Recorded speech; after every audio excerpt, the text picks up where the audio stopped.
Apabila ibu-ibu janda yang punya rumah gak ada biaya, kami dari yayasan itu turut membantu untuk menyelesaikan bangunan itu.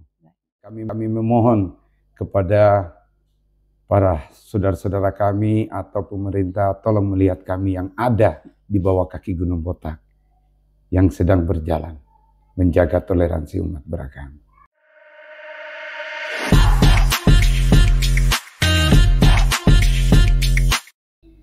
Berjumpa kembali di podcast RRI Net Manokwari bersama saya Vero, dan tentunya kali ini kita memiliki narasumber yang tentunya akan membawa kita kembali mengingat bagaimana toleransi itu sebenarnya. Dan di sebelah saya telah hadir di studio podcast RRI Manokwari ada Bapak Abdul Malik Amandaican. Assalamualaikum. Waalaikumsalam Bapak. warahmatullahi wabarakatuh, Bu. Aduh, senang sekali bisa hadir di sini. Terima kasih Bapak untuk kehadirannya di podcast RRI Manokwari. Dan tentunya Bapak Abdul Malik Amandaican ini adalah Ketua Yayasan Cahaya Mutiara Hitam. Baik Bapak, ini mohon maaf kami sedikit mengajak Bapak untuk berbincang-bincang nih ya di podcast kita kali ini tentang Yayasan Cahaya Mutiara Hitam. Dan kebetulan ada sesuatu yang unik dari Yayasan Cahaya Mutiara Hitam ini. Baik, bagaimana? Bisa saya bertanya-tanya Bapak? Siap. Oke. Bapak adalah ketua dari Yayasan Cahaya Mutiara Hitam. Iya. Baik ya.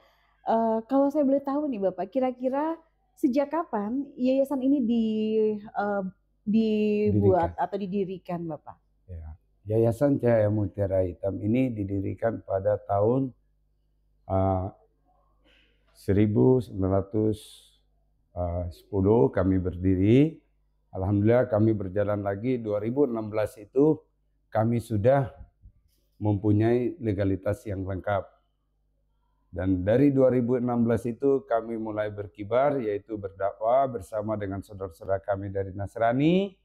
Dan juga kami tetap bersatu ini untuk membangun musola-musola di tempat yang terpencil. Namun kami merasa bangga kepada saudara kami yang ada di tempat terpencil, terutama dari kaum Nasrani. Sangat-sangat mendukung kami. Ikut bersama kami berdakwah, ikut bersama kami membangun tempat-tempat ibadah. Walaupun itu sederhana, tapi kami merasa inilah toleransi kami yang ada di Papua Barat ini. Oke, jadi yayasan ini memang didirikan untuk berdakwah ya Bapak ya? Iya. Oke, baik. Dan tentunya satu hal yang unik di mana bukan hanya umat Muslim sendiri yang berdakwah, tapi mendapat dukungan dari saudara-saudara umat Nasrani ya Bapak ya? Iya. Oke, wah luar biasa. Iya. Nah, berbicara tentang ajaran Islam sendiri, tentunya kalau kita tahu ajaran Kristen atau Nasrani ini telah ada, dan tentunya kita sudah tahu di tanggal 5 Februari yang kita kenal ya Bapak ya. Iya. Nah, kita akan tahu lagi nih bagaimana perjalanan ajaran Islam ini di tanah Papua ini Bapak. Sedikit kita akan berbincang-bincang itu. Ya, kalau bagi kami Yayasan Cahaya Mutiara Hitam di Papua ini, khususnya di Papua Barat, saya salah satu anak asli yang ada di Mansel, yaitu di bawah kaki Gunung Botak. Saya ini berjalan ini berdakwah dari tanjung ke tanjung, dari pulau ke pulau, dari lembah ke bukit, dari pantai sampai ke gunung. Namun saudara-saudara saya Nasrani selalu bersama saya. Dan kita tetap berpegang teguh toleransi umat beragama ini. Jadi kami rasa bangga bahwa inilah kami yang ada di Papua Barat. Oh, oke, baiklah.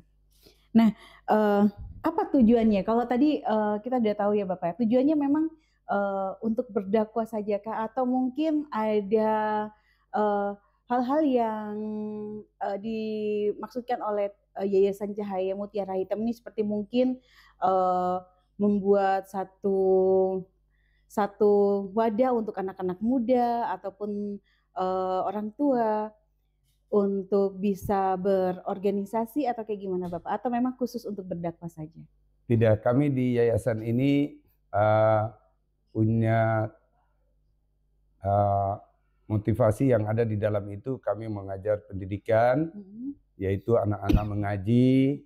Terus kedua, kami mengadakan maulid setiap tahun, dan kami membangun, yaitu rumah-rumah ibadah. Terus kami membangun sosial, yaitu kami membawa pakaian-pakaian yang layak dipakai, sehingga kami membagi kepada saudara-saudara kami yang membutuhkan.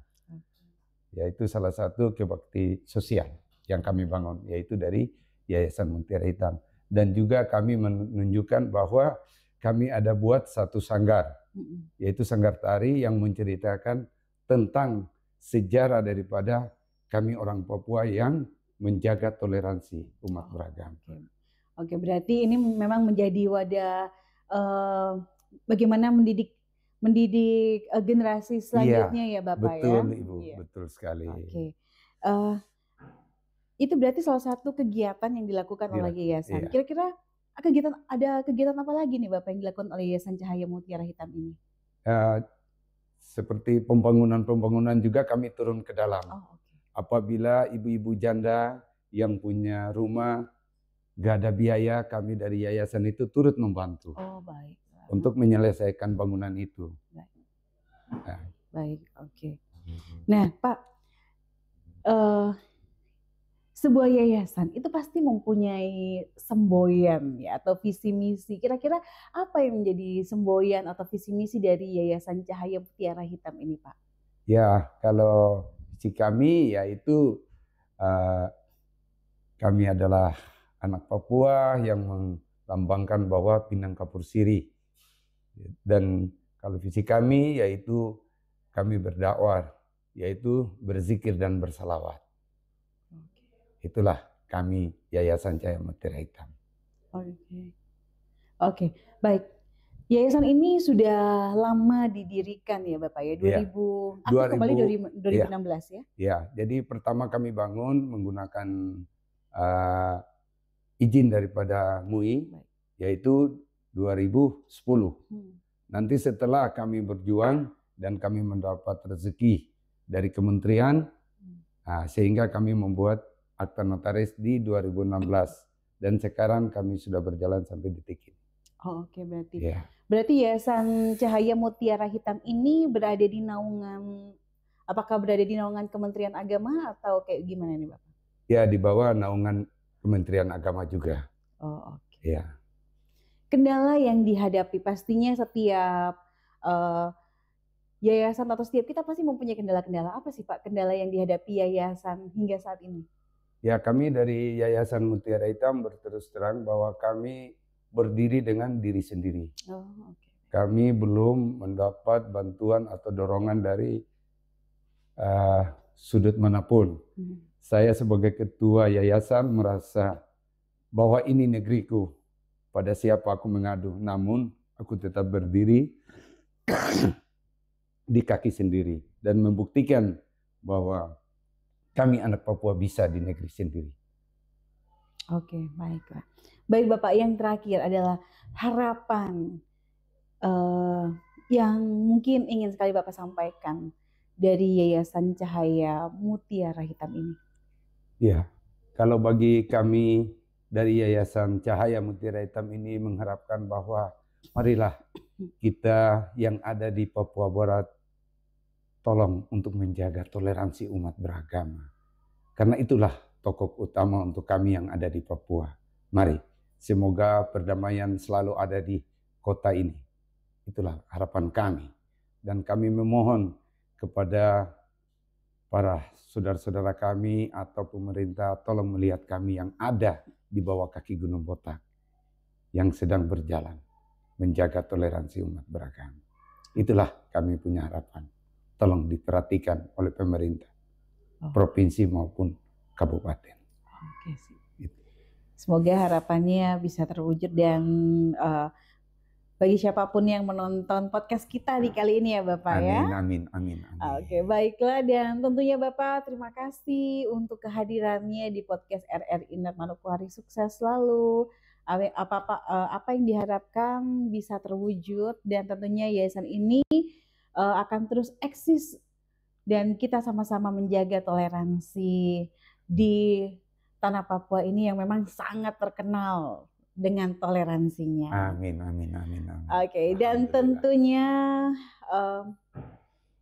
sahabat podcast RRI Net, sampai di sini perbincangan kita, dan tentunya Anda harus tetap mengikuti kami di podcast RRI Net di channel YouTube kami, yaitu di RRI Net Manokwari. Sampai berjumpa di lain waktu dengan topik-topik menarik lainnya.